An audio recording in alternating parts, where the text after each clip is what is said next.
તો કેમ છો મિત્રો, જય હિન્દ અને જય ભારત સાથે જણાવવાનું કે આજના વ્લોગની અંદર તમારું હાર્દિક સ્વાગત કરવામાં આવે છે। તો બપોરના વાગી રહ્યા છે 4:08। તો ગાડી કાઢી ગાડી માથે રાખી છે રિપેરિંગની ઠેલી અને નીકળી ગયા છે રિપેરિંગ કરવા માટે। તો કસ્ટમર ઘરે પૂગી ગયા છે તો કસ્ટમરના સોલ્યુશન પૂરું કરી નાખીએ। તો તે કામ પૂરું કરીને પર્સનલી કામ કરવા માટે નીકળી ગયા છે। સૌથી પહેલા આપણું સ્પેશિયલ પાન ખાધું, પછી બપાને ફાકી આપી ને ત્યાંથી સીધા પૂગી ગયા છે આપણે ટ્રાન્સપોર્ટની દુકાને, કારણ કે આપણે લેવાનો છે માલ। મિત્રો ત્યાં જોઈને તો દુકાન તો બંધ છે, થોડીક પૂછપરછ કરી તો બીજી દુકાનનું તપાસ કરીને તો ત્યાં જવા માટે નીકળી ગયા છે। તો ત્યાં પૂગ્યા તો તે દુકાન પણ બંધ હતી।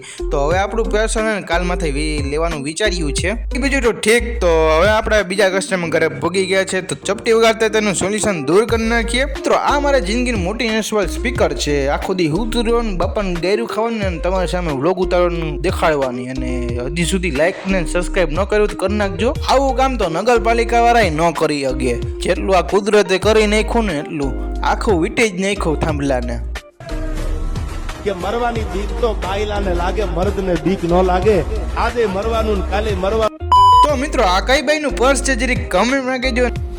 ને આપણે અહીંયા ને મિત્રો મોટા સેલિબ્રિટી અને આપણે કોઈ જોઈ જાય ને તો હં કે આપણે ગભરામણ થવા માંડે, એટલે હે ને આપણે મોટું છુપાવતા ને ઘરે જઈએ છીએ।